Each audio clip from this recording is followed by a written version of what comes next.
Hi everyone, I hope you're all doing well. Let's be honest, when you hear that a game was made almost entirely by a solo developer, you usually expect a neat little side-scrolling 3-hour passion project. You don't expect a fully fleshed out 12-hour first-person shooter campaign. But that's exactly what VLADiK BRUTAL delivers, and to say I'm impressed is an understatement. From the second you boot it up, it's obvious the game is a love letter to the golden age of shooters. It's Half-Life meets Doom, and maybe a post-Soviet Union metro atmosphere. If you played any classic PC shooters, you're going to love this one. You play as VLADiK, an enforcer living in a brutal totalitarian regime. The government has built this massive underground bunker to run horrific experiments on its people, creating a mutated, brainwashed army. Of course, the containment fails, mutations break out, and the city is in lockdown. Your job quickly turns into a fight for survival. You can definitely see some underlying themes about fighting corruption and totalitarianism, but you don't need to look that deeply into the politics to enjoy it. What really blew me away, though, is that every single cutscene is fully voiced. Are these SAG card-carrying Hollywood actors? No. But the performances are still great, especially from a solo developer, his friends, and community members. It's an amazing achievement that gives the game a lot of charm. This game was developed using the Unreal 4 engine, and it shows its age. Textures are muted, backgrounds implied and simplistic, but what the developer lacked in budget, they completely made up for in level design, giving us some incredibly fun atmospheric areas to travel and shoot through. Sure, the color palette is purposely muted, but the environments are at times dense with personality, featuring ornate clocks, creative artwork, cool platforming hints, and hidden details that allows for a sometimes humorous break in the tension. The soundtrack was developed by Ilya Butov and is an homage to post-punk, bedroom pop, and perfectly matches the gameplay. The sound design is excellent as well. Weapons sounded realistic, and every single pull of the trigger felt satisfying. Explosions were devastating, and on top of that, there are some great audio shoutouts to the Combine Civil Protection Forces in the Half-Life series and their walkie-talkie radio chatter.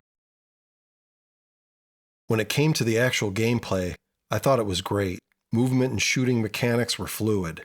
The various weapons you collect felt realistic and weighty, and were just fun to use. That said, holding down a key instead of using your mouse wheel or assign numbers to choose a weapon felt a bit clunky in the middle of a fight, and the lack of a standalone dedicated quick throw button for throwables was a little disappointing.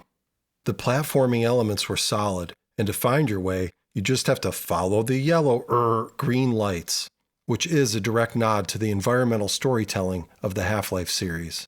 But while I respect the minimal hand-holding, it did lead to some confusion and time spent searching around for answers. But that's probably me not being very sharp. You even get various driving segments featuring what is almost certainly a shout-out to the iconic and indestructible Russian Lada. The driving physics aren't great, which I think is on purpose, but they're still fun enough and broke up the at times intense shooting. On the technical side, I ran into a couple of minor bugs. The game completely froze once, though to be fair, that was most likely due to a hiccup between OBS Studio and my AMD drivers rather than the game itself. The only actual in-game issue I hit was when I restarted a specific area and the power plug needed to open an elevator door failed to spawn in its hinted green-lit spot. Oh, and climbing ladders can be deadly, which I think was a deliberate design choice to pay homage to Half-Life. There are 3 levels of difficulty, and if you're new to the channel, I like to play on easy these days, as I don't have time to watch my headshots account for nothing. Even on easy, it was at times quite the challenge. There also weren't a ton of accessibility options, like colorblind modes, remapping of the controller, or HUD settings, which is disappointing. On the bright side, the save system is incredibly forgiving. You can save just about whenever and wherever you want, and the game loads your save right back up instantly. The initial loading times between chapters can take a little bit longer than some modern titles, but again, given what the game is and who made it, it's not a deal breaker. The UI itself is perfectly fine, simple, clean, and entirely functional without getting in the way of the action. Simply put, VLADiK Brutal is an excellent first-person shooter. The guns have that rare, perfect weight to them, the sights feel great, and there's a ton of weapon variability and creative level design to keep things fresh, especially when you consider the price point and that this was created essentially by a solo developer. You're getting 12 hours of gameplay, fully voiced with a decent story.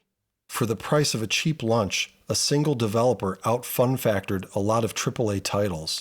If you loved Half-Life, Doom, or any of that style of shooters, you're gonna want to grab this one. So what do you think? I'd love to hear your thoughts on this game. I also hope you enjoyed or at least found this video helpful. If you did, please like and subscribe and let me know how I can do better. It's been cool to see the channel grow, and your support has meant a lot to me. Take care, be kind to each other, and let's make this world a better place.